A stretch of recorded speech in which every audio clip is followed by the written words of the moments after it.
Welcome back. Here's where you left off. Spoilers ahead for chapters 1 through 4 of Convergence, Book 6, Dead World by Craig Alanson. So Book 6, Leonard, I wasn't sure where he was going to go at the end of the last book, where we ended up being in this dead world where the whole world is dead and everybody's gone. And I had this huge curiosity as to where his brain was going to go in the first few chapters of this book. And I don't know if it met my expectations or if I was surprised. In fact, I'm very neutral on this at the moment because I'm waiting for him to sort of give out the tidbits that Craig usually does. And he's doing a good job of it, because where we end at the end of chapter 4 is kind of one of those, well, here we go again kind of moments. But what do you think about the first 4 chapters there? The first 4 chapters was... It's kind of funny, though, because when they came out of the portal, there was a lot of things happening during the portal, like while they were riding the portal itself, right? What happened to the Jinn? What happened to Sydney? So Azib, yeah, Azib and Signy, you know. Yeah, exactly. Yeah. So there was a lot of things actually happening while they were going through the portal, right? When they landed in the other side, that's when it gets more interesting. Right. And they're like, okay, we are here. What happened to everyone? Why is there so many dead people? Where are their skulls? Then they start piecing stuff together. Right. And like, okay, cool. We're in the 1940s during the World War II in Paris. Are we at the beginning? Are we in the middle or at the end? Right. And they start investigating even more. And next thing you know, they started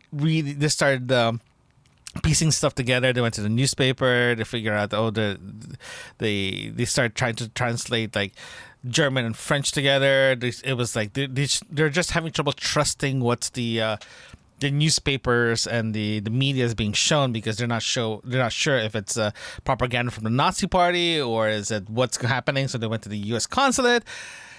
Next thing you know, it's like, what's going on here? It looks like everything's aligned, blah, blah, blah, blah, blah. That's when they started realizing, it's 1946, right? So there's like, okay, what's happening here? Next thing you know, they have zombies. That's where chapter 4 ended. No, you're wrong there. Zombies with guns. Zombies with a gun. It ended at chapter 4. Very typical. Yeah, very, very typical. Very, Derek. very typical. And I'm super annoyed, but whatever. Life moves on. Yeah, I know. So you're right. There was a lot that happened in this. So let's go back to the beginning, because there's several questions I have that I'm confused about. Number one is I do not recall from the end of the last book any hint that a god had gotten into the amulet. First off. So this was a completely new thing as they're going through the portal. Azib is trying to worm his way out and so forth. I don't recall hearing anything like that. And then there were 3 portals, exits, that Azib was talking about, right? And clearly he goes to one. So I'm assuming that the amulet is in one of the other ones, maybe. I'm not sure. Yeah. I was also... it's a little confusing to me. I was just curious if you had any other thoughts on that one. I'm in the same boat as you. I'm very, very confused on how that works out. Because how we left in the last book, they were going through the portal, right? And next thing you know, started this book. He gets Azib fighting this god inside his safe place, and he said a few things that actually kind of answered a lot of questions. Actually, I'm not sure he caught it, because he always say that the amulet is my prison, right? And how can he get out? And that's when he starts saying, "Oh no, we have found crevices, crack in the wall. That's how I can get out safely, right?" Because he even said that inside the amulet it's a safe zone, and he made the amulet his kingdom, right? And that was very, very nice, because we didn't know how he can get out, because he keeps saying this is my prison. Right. And that was a very, very nice thing to see. But at the same time, when he was fighting this god inside this amulet, and he was hiding, he was trying to figure out what's going on, how to get out. He finally get out, and that's when he's kind of like, oh, I got out. But what happened to my amulet? What happened to my snacks? his collection of snacks, his Cheetos. Come on, Cheetos we gotta have the Cheetos. Yeah, those flaming Cheetos are very important, man. It is, and it's very good. So, and Mike. That's when that's the part that gets very, very interesting, because it how it started is answered a lot of questions regarding Azid's amulet and how he lives. Well, I mean, the thing that's confusing me here is that when they meet up with him later, the amulet isn't around, and we've already established that he can be about a mile away from the amulet without him basically disappearing or dying or something. So my question is, how is this possible if the amulet isn't there? That he's alive, I guess, is the lack of a better word, or still connected with the amulet? That's my question. That's what I wanted to ask you about. What do you think about that one?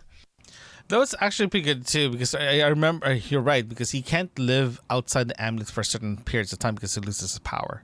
So him being, that's why I said earlier that the amulet is his prison, but he can get out. When he can get out, he can do other things, but he has to go back to recharge, right? So I mean, like if we take it based on what he set up here, is that it was created by Marduk to be his prison. It's where his source of power comes from. So he would become. It's his source of magic, right? So obviously if he's away from it, he can be away from it, but he weakens pretty quickly, right? But the question becomes, can he survive without it? You know, and that's sort of the question that I have here is he seems to be tethered to it. And if the tether has been broken, then how is he going to survive? That's sort of my question. Yeah, that makes a lot of sense, because if he's out, he wants to go back in because he needs to recharge. Would he just fade away? You know what I mean? So I think even when Kaz told him to come up to my shoulder, and he started trying to tried to steer him like that movie. I can't remember the movie now. Is this is the thing I'm very interested about Azib now. Like, I'm more invested to actually what's going to happen to him than anything else right now, because even Kaz said several times that I need Azib because Azib knows power, he knows magic. He's using Azib as a reference point, right? Well, so, I did have another theory too. About this. So Azib is disconnected from the amulet, but he needs magic around him. But in the world they're in right now, there's all kinds of magic. Probably because another god came. Kaz said there's very, very little of magic. There's nothing there. It's like literally having a skill set that it's like useless right now. I thought he said there were big streams of magic that he couldn't control. I thought that was what he said. Yeah, he said that, but it's because when he got there, he couldn't do anything about it. Because when remember at the around chapter 4 when he went to look for that portal, right? He can feel it, he can touch it, but he can't grab it. Yeah, but it's still there. I mean, the power, the magic is still there. But it wasn't there until chapter 4. It wasn't there until chapter 4. I guess so. I mean, I'm just wondering if Azib is being maintained by this magic around him, right? I could see that as a writing point for Craig to be like, this is how I'm going to get around the problem, of him being away from the amulet. Yeah, because right now I'm not looking at that as a writing problem. I'm looking at it as more of a storyline problem, not a storyline thing. Right, because if you start looking at there's two ways we can review this for first 4 chapters. One, we can review it how Craig actually wrote it, or we review it based on what's the information we have right now as a character, right? So because right now we're looking as a character, we're looking at Azib. The first 2 chapters, no power. Chapter 4, he felt something came in. Kaz can touch it, but he can grab it. Right. Well, I'll give you another interesting point to make is when Azib realized or woke up or whatever you want to call it, his main concern was his snacks, not being away from the amulet. He's hungry. He just woke up. He just woke up. That boy is hungry, man. he can't wake up and getting this, like waking up in a big sleep, and next thing you know, the first thing you can do is like, I'm hungry. I need to eat. I've been around for such a long time. I need to eat. So for him asking for his snacks makes a lot of sense. The same thing as if you slept for like 12 hours. First thing you do, I'm hungry. So he didn't express a concern being away from the amulet, though. Here's the thing, though, because he already said that he escaped. He knows the amulet is missing. He was hoping, in my opinion, he's hoping the amulet shows up beside him. Because remember, if you're jumping off something, you're probably going to be in the same parameter vicinity of the place, the things that you jump off at, logically, right? But if you're ending up jumping out, and the amulet went somewhere else to the different portal than him, then that's a problem, right? But the more question that you have to ask is like, what walked into that portal at the other side of the river? Is it the same god as Zeb fighting, or is it a different god? I mean, the logic here is that when Zeb came out inside the portal, he saw 3 exits. He took one of them, and I'm assuming the god took one of the other exits, and so forth, right?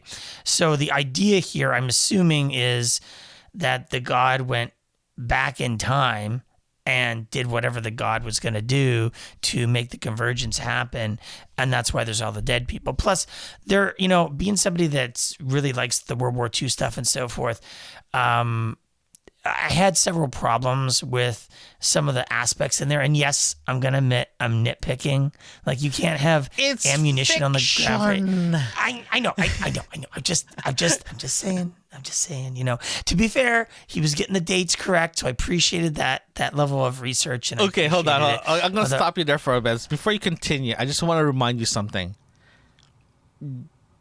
It's an alternate history of where you remember you have the Kaz's timeline here. Okay, they went to the past. Okay, they went back to the future. We're doing the Back to the Future option. I get it.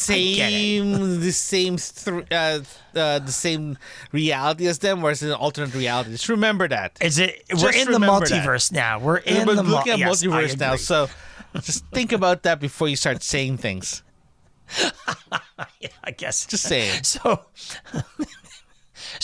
actually, I want to bring this up because it might be something you know or you don't know, is that one of the things that was mentioned was that the American flag was still the embassy was still open in 1945 when the thing happened, whatever it was, right? It's an interesting argument there because that could imply that the U.S. never entered World War II, which would be a very interesting event because if the Japan had not attacked Pearl Harbor, it is likely that the United States would not have entered the war, which would have allowed the Nazis to do lots of other bad stuff, which is an interesting alternate timeline. There's a TV show called The Man in the High Castle, which is sort of an alternate reality discussion about this and so forth. But it is an interesting question that if they had entered, what would Germany have done? And I feel as if that's where Craig's leaning towards in his plot storyline, is at exploring that a little bit. Yes, I agree with you because The Man in the High Castle was phenomenal. It was such a good show. But anyhow, I agree with you. If they end up going back to the future from the past or alternate to their somewhat close to the reality, whatever we're seeing now in this after the chapter 4, beginning of chapter 4 to beyond, trying to figure out what's actually happening, there's a good chance that the convergence actually already happened. Like the god came back from the past. Let's say they even said that okay, the bones and all that, the dead people, it's been decayed already. It's just bones now. There's no situ anymore. So there's a good chance that this actually happened. Let's just say beginning of World War II, right? And they're just trying to sort out everything, or it just happened just before they showed up, right? Because if as you said, the Americans never went to World War II, they still have an embassy in Paris. This tells me this is an alternate universe already, right? So for a god to show up and next thing you know, well, this is dumb, I'm just gonna wipe everyone out with a snap of a finger. This makes sense, right? I agree. I agree that the convergence would have occurred. Now, the question is, when did it happen, and was it sudden? It would imply with just the dead bodies in the street that it happened like snapping your fingers kind of thing. People just died where they were at, right? That's what they're saying. The question is what? Now, here's another interesting thing I want to mention that I wonder if Craig is going to go there from a story perspective, is that Hitler was notorious for being into the occult, into mysticism and so forth and so on. And he was well known for, even to this day, the Nazis went into Antarctica, and even to today, we don't really know what they did there because it's all classified and crap. So we don't really know what happened. So there's aliens and predators in the middle underneath the Arctic ice. Did you not watch the movie? Hello. So my point to you is, if another god came in and met Hitler or whatever, it kind of makes sense. It would be like, sure, go ahead, do whatever you want, with the other god being like, okay, I'm just snap my fingers and do the convergence. Yeah, exactly. So that's an interesting thing I think they might uncover. And I have to say, I like the direction Craig's going here. It allows him to do something different without really changing the rules of magic in a way that he can reinvent the storyline. He's kind of doing what he did in the last book in a sense, where he's going into a new area like the Nether, but now it's on our own world. So he gets to kind of recycle the plot line, but do it in a twist. And I'm okay with it. I just found it interesting he went in that direction. Would you agree? Yeah, I agree with you, because I don't see it as recycling at all, because the whole premise of book one is very straightforward, right?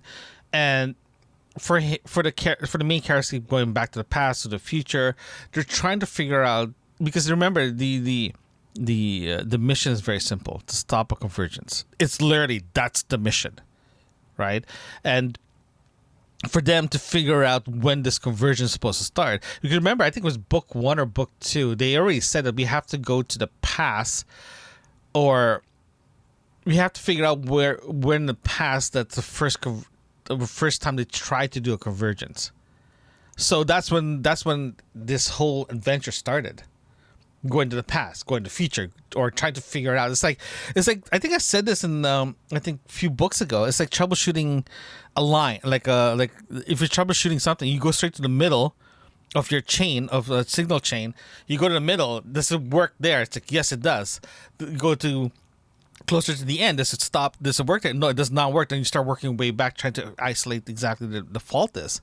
Same thing as this one. I think that's what we're trying to do. Let's go to a midpoint of the history that they think it is, halfway, for example. Is convergence there? No, everyone's still living their life, so they keep going back until they figure out what's thing. In this case, they went to the past. Everything's still good. Okay, let's go to the future a bit. They keep going until they found the convergence, quote unquote. And it's like, oh, right. In this case, this could be it. Oh my God, this is where the convergence is. Okay, let's go back a bit more to figure out try to figure out where it starts. If that's the case, it's a very simple troubleshooting methodology of like trying to figure it out. So if that's the case, this makes a lot of sense in my head. Right. So let me throw another rock in the pond here and see what you think. So in the previous book, they went back to the 1940s. In France, if you remember, for a short period of time, where they encountered a squad of Germans, which they killed, and then they came back. What if that event led the Nether Gods to being like, oh, look, they opened a door for me. And that's what the Nether God went to when it split in the beginning of this book. It went back to whatever that doorway was back then that Kaz opened in the 40s. I hate you right now. That's literally... Damn it. I wasn't even thinking about that until now. It's plausible. It is plausible that might happen. If you use your theory, it says that okay, they went back and killed those Nazi guys, and they're like, oh, the guy's like, oh, look at that, I can go back at this time and start from here, and they're like, oh, okay, so they're the one who actually started this. Yeah, You know what it's I like mean? that. So it's like Kaz. They have to have somebody from their side, from our side, open up the portal. Kaz does that, and he does it not once but twice. So, and the first time they went So there, You should tell me it's like a beacon. It's a beacon. It's like, hey, I'm yeah, over it's here. like Come over look, here. it's over. Yeah. So then, Come on in. because originally when we opened the book and they talked about 3 portals inside the portal, I was like, why are there 3? And so one of them was like the exit back to where Tufty, the pixie, where she bounced back out. Okay, 1 I'm assuming was to the event that the god went to, and 3 was where they went. Right, that was my thought process when we went through it, because she popped back out and she couldn't do it. And actually, we'll probably come back to that again, because for some reason, either the god prevented her from going through the portal and shot her back out, or she just got pushed out the wrong portal, right? It depends how you look at it. So Azib escapes the amulet, follows the guys. The nether god is like, I want to go this way with the amulet. So the amulet is in France somewhere. Because if my theory holds true, it's not that far from him. I mean, we don't know exactly where, but it's in France. It's somewhere, like. Okay, let's start with Sydney. Because at the beginning, she was tucked into, I think it's Bella's jacket. Yeah. They went through. Yeah. And as you said, she popped out somewhere. Remember, he already said there's She popped out back in the potential. nether. She popped out back in the nether. You think she popped out in the nether, or she popped out somewhere else? Remember? No, that's what they said. So we verified that she's in the nether. Okay. Let's just presume this pretty quickly here. We're just presuming. Remember, this is their theory that she went back. This is the character's theory that she went back to the nether. Okay? Remember, Zahib already said there's 3 potential portal there's 3 portals that they can get to, right? Kaz and the guys went to one portal. Zahib went to the same portal. There's a good chance that the other 2 is, as you said, is France, but different times, right? Because how I understand magic, how I understand this particular magic in this series, is they create a portal. Right, they say, I want to go to France at this time, right? And next year is just split out in that time so they can go here. But as soon as you get to the coast at the end, it's like a fork in the road. So which time do you want? Do you want to go a couple of minutes before, a couple of minutes after, or do you want to go back a couple of months, but you are going to France at this time range? They even said that we can't go back to a particular time. We can go back to a particular date, or somewhat close to it, because remember, Kaz is not he's a powerful wizard, but he doesn't have enough experience. But if Kaz, let's just say, hey Kaz, we need to go back to 1944 in France, they go back and they're like, oh, I'll try to get the same date as much as possible. I can't guarantee that, but as soon as you get there, there's 3 forks in the road: 30 days before, 30 days after, or the present, or that time. You know what I mean? So there's a good chance that Azib's amulet went back to the past. That's why we get this dead people. This is just theory, and I got this feeling that Sydney's in the future, because there's no way that she can go back. She's in the future in the nether. She's in the present. No, she's not in the nether. I'm telling you right now, I have a feeling that she's not in the nether. She fell off. You're right though, because if she can't pass through the thing because of something, you're right. Yeah, she's not there. I just remember there was a part of the book. I think it's chapter 1. You're right. She's still in the nether. Holy shit! I forgot about that. There you go, buddy. My theory's holding up here. My theory's holding up. Now, why she got right? Again, it's like so. The question becomes: was it the nether god that pushed her back out because of a problem, or was it that like there's some reason she couldn't? We don't know that. But I think Craig would leave her there because she's sort of the connection to the future, and there's no time in the nether though. There's no such time in the nether. Nether is in the nether. Nether is present. It works at a different rate. But here's the funner thing. What if she went back in time in the nether? We don't know that. So let's say like the argument of like There's too many variables now. Okay, we're totally going off the rails here. Yeah, I know. Okay, fine. Let's open this can of worms here. Okay, if you said that Sydney went to, what did you say, to the future in the Nether? That's what you said, right? We have two choices. She's in the past in the Nether, in the time frame they're in, like the 1940s, whatever, but in the Nether. Okay. Or she's in the present and she just got pushed out of the portal when they went through, which is what I actually thought originally happened. I thought she tries to go through and she just gets rejected by the portal for some reason. Okay, let's use that theory. Let's just use the theory that Sydney got stuck in the Nether, right? What do you think is going to happen with Sydney being in the Nether? Is she? It doesn't matter if it's time. If it's the future or the past, what is she going to do? Let's just say, for sake of argument, present. She went to the portal and she got sent back at the same time. Nothing future, nothing past. The same time. She's like, WTF? Okay. What happened? All right. So right? then the argument becomes, Kaz built up a lot of cred by helping out the ghosts get their peace or whatever, and he's made a bunch of friends in the Nether. Various gods, like Thor likes him. Loki is a pain in the butt, but apparently is okay with him. Like, the gods aren't really helping him, but they're not really against him. So he has a bunch of friends there now, and she might be that person that's pushing them to be friends to them to help them out, which I don't know. We'll see. I mean, that's the best I can come up with just after 4 chapters. So, well, we've done worse than this in the first 4 chapters. Yeah, we have. Yeah, you're right. So what do you think is going to happen next? Because remember, we ended at the end of chapter 4, and how it ended. Thank you very much for freaking always do this to me. Yeah, I know. So where do you think is going to happen? I think it's so. 4, 5, Let's 6, just 7, let's just 7 or 8. Yeah. Yeah. So let's pause it for a second here, and let's go back and talk about number 1, the dragons being there. Number 2, the huge cat. Yes. And number 3, obviously the zombies with guns. Okay. So let's just talk about let's all talk about. Let's start with the dragons, the cats, then the zombie with guns. Okay, we'll do the zombie with guns. I think that will be more fun to talk about. The dragons thing.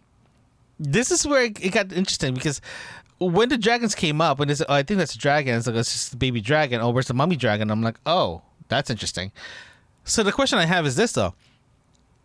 Well, my theory is this, not a question, more than a theory. What if the dragon came out the same time when they came in? Sorry, the dragons got there at the same time as them, or same time as the god. Remember, this is baby dragons. We don't know where the mommy dragons right now. Right now, the mommy dragon so far does not exist. What if the god that did the Convergent at this time brought in the dragons to eliminate leftovers? Right? That's my theory. And if there is a mummy dragon, the mommy dragon did the deed. Next thing you know, there's like baby dragons came out in the middle of this thing. Whatever. It doesn't matter. But I have a feeling the dragons is just clean up things. The argument when Kaz and the mummy dragon had the conversation, she basically said, well, we don't really care what you guys do. We don't really care. We're not really part of you or whatever.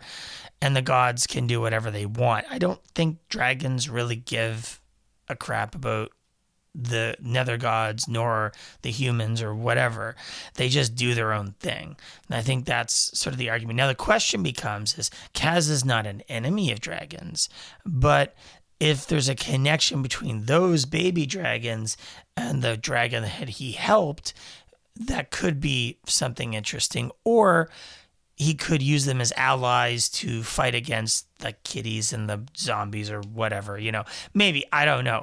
The interesting thing is the question becomes for me is how long have they been there? Well, let's just presume the life cycle of a dragon is 8 weeks. 6 months. 6 to 8 months. Okay. It's very arbitrary. I don't see where you come up with that number, but okay. I'm just saying, again, we are analyzing a fiction book. Okay? We're talking about dragons here. We're just presuming, okay?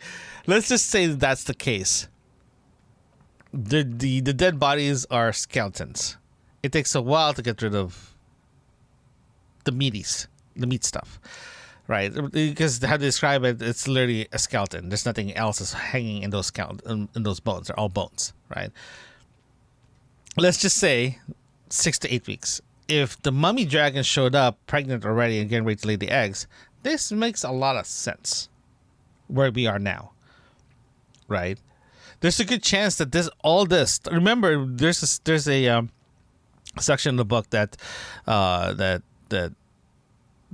I think Kaz or Mike already said that looks like the people here are just going on their day-to-day stuff until this happened, right? They weren't prepared for this. So there's a good chance that this happened a few months ago, and everyone's just being bleach washed right now because the bones are super clean. Right. Well, so he made this weird. Now that you've said it, it kind of triggered a memory of mine. There was this situation where Mike keeps on commenting about all the military stuff and how there was a brigadier general who was like out front in the fighting when everyone died. And he made a comment that, he wouldn't really be out in the front. And it's an interesting comment because it would be common for the Nazis to quell uprisings and so forth. But the question is, why was he there? And I mean, I think because he's written it, it will be relevant later on. But I really can't place the reason why right now.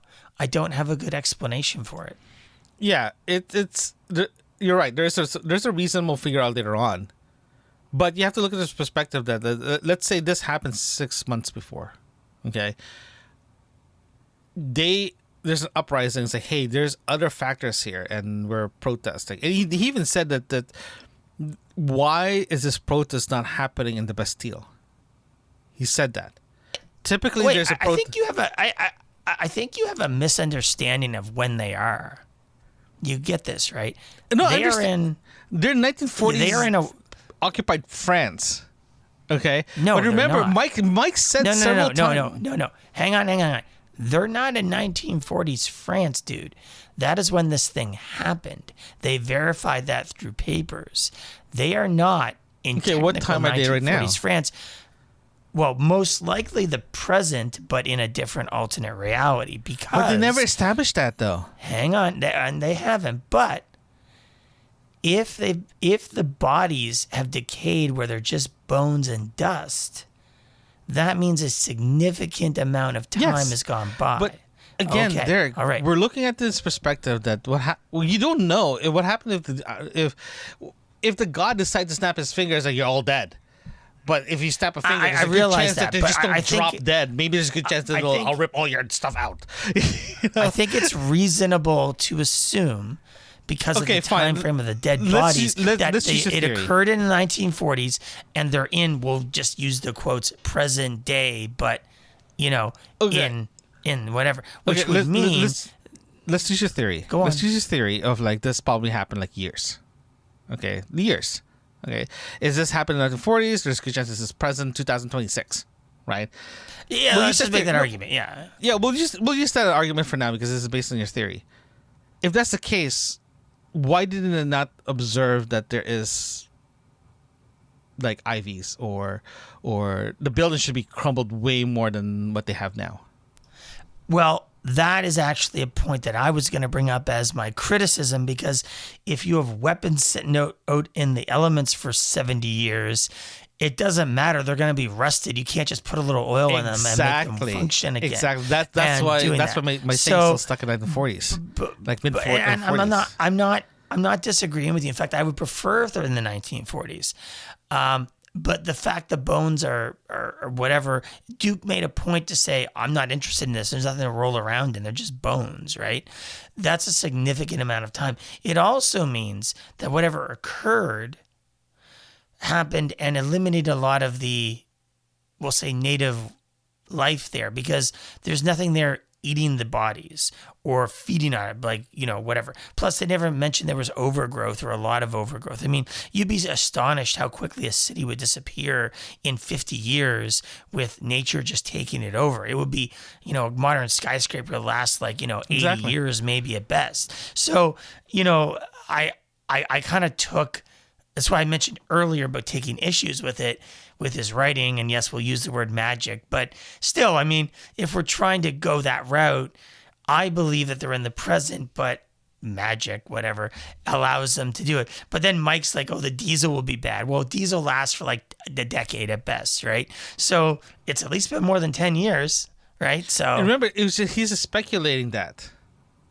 Remember, there's a few things actually happen. It's like I agree. A few things you said. If weapons or any metal lasted that long outside, they're definitely gonna be rusting, right? I'm not. I agree with you 100%. I'm not denying that at all. That's why I keep saying this. They're still probably in the 1940s. There's only a couple of months or even weeks after this, right? Because there's a few things they said that makes a lot of sense. People who live in that time was going on their day-to-day lives in the occupied Paris when this happened. That was the key for me. It's like, okay, if this is happening, they rounded off the 1940s. There's a good chance it's still in the same, or a couple of years after, a couple of months before or after of this convergence thing, right? That's why what they're doing makes a lot of sense. This is why I stayed in this theory that they're still in the same decade, right? In the latter part of the decade. Right. So if for them to say, oh, it's like 30 years from now, 40 years from now, it doesn't make any sense. Because as you said, there's the decay of the building is not that bad. It's just upkeep is not being done. Right. Concrete does not dissolve. Well, I mean, clearly we have nether animals here. Let's go to the cat now. Let's go to the key. Okay. So the cat, I mean, so clearly we have dragons, we have a nether cat, which Boots recognizes as a nether cat or whatever, right? And, you know, and even Duke is like, I don't need to mess with that thing. Like, he's like, I'm just going to sit here and relax. You do whatever you want. So, I mean, clearly it's dangerous. Incredibly dangerous. We'll keep it that way. So, go on. My theory is the same thing. That cat came in the same time the dragons did. Same portal. That it makes sense. That's the only thing that makes sense right now. Yeah, no, like the cats come in, the dragons come in. That all makes sense. The god brings in nether animals to, you know, give clean it up more power than whatever. Yeah, exactly. Exactly. But the real question comes down to these darn zombies. I mean, Stupid zombies. There's always a zombie. Damn it. With guns this time. It was so well. Best way to describe it. Some zombies you see, they're fast zombies. They're slow zombies. This was zombies with guns. You know, it's like a hybrid thing. It's like Emotep. It's like the zombies from The Mummy. Keep calling Emotep. Same thing. You really like slow. those movies, didn't you? They're fast and slow. So there's a good chance they're mummy zombies. So it was an interesting twist on it, and I thought my first thought was, well, this should get interesting real quick, and the second thought I had was, if the god had been like, I will choose only these people or you people and you will serve me or whatever. And then he turns them into zombies, but they still have cognitive ability, you know, to serve him, which makes sense. That's sort of where my head went. What did you think about it? Because it happened such at the end. When I read that it was a zombie that has guns, that reminds me of it just reminds me of the mummies. They're as you said, they're cognitive. They are aware of what they know how to do things. It's like having they know how to tie your shoes. They know how to clean a gun. They know how to walk. They know how to eat. They know how to do this. They know how to read. They can do all that, but they have zero. But they have no brains to eat. Well, that's a different type of zombie. That's a hungry zombie. This one is a walking zombie with guns. So there's a good chance that these zombies are just being controlled in a way that, hey, you can do whatever. You still have your skill set, but you don't have the awareness to say no. You know what I mean? So Right. So there's a good chance we can't just put the zombies as different criteria here. Zombies is a zombie, so right. A zombie does not mean you don't have brains. Dracula does not mean that he can walk around. You can't walk around during the day. You know what I mean? So, well, let me ask you, what do you think about the introduction? Are you happy you introduced them? The zombies? Yeah. Are you happy you introduced them as a? It was interesting because I'm not mad at it. I'm just like, oh, this is different. You know, I'm not saying that. Again, this is a fantasy novel, and for him, zombies showing up, I was just expecting to be something else, but the zombies are like, oh, this is different. This is new. What can we have here? Right? So I'm not mad at it. I'm more curious than anything as how this zombie waving guns thing walking around. I want to know what they're actually doing. You know, is it a toy for the gods, or is it like, hey, same thing. Let's do patrol just in case other humans are still alive. You know, it's like, I don't know. I think this is, like I said, my theory is that they're twisted by a god or something like that, and they're serving the god. Now, whether those are Nazis or whether they're some other whatever, you know, maybe they're the Order. We just don't know, you know. But I think it's supposed to be the thing they're gonna have to fight against. And when I think about moving forward in the book now, clearly they have to avoid the baddies, which are the zombies, and then deal with where they are and what they're doing, and they have to gather information. Mike is all about gathering information now, so I think that's what's happening in the next few chapters. For me, it's gonna be another obstacle that I have to sort out. I think the main goal for the next few chapters is, as you said, gather more information, but at the same time, trying to figure out what actually came in. And the questions start at Mike, not Mike. One of the characters, doesn't matter who it is, will ask us a very simple question: why did Sydney did not come with us? What happened to her? That's the biggest questions they're going to ask. They're going to be asking that question. Wait. Have we asked that question yet? Have they asked the question? No. This is why I said that's a major question they're going to ask. They made a comment that Sydney was with Isabel, but it's not there anymore. Right? There's a good that's the questions it's going to be asked. It's like, why is Sydney not here? And Sydney's going to be one of those characters that, especially for this book, will be the key to solve this mystery. Right?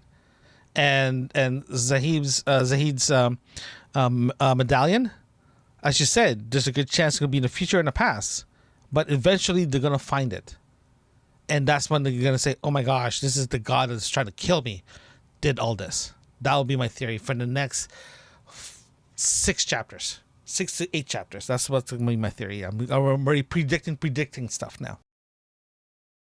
Join us next time as we review chapters 5 through 8 of Convergence, Book 6, Dead World by Craig Alanson.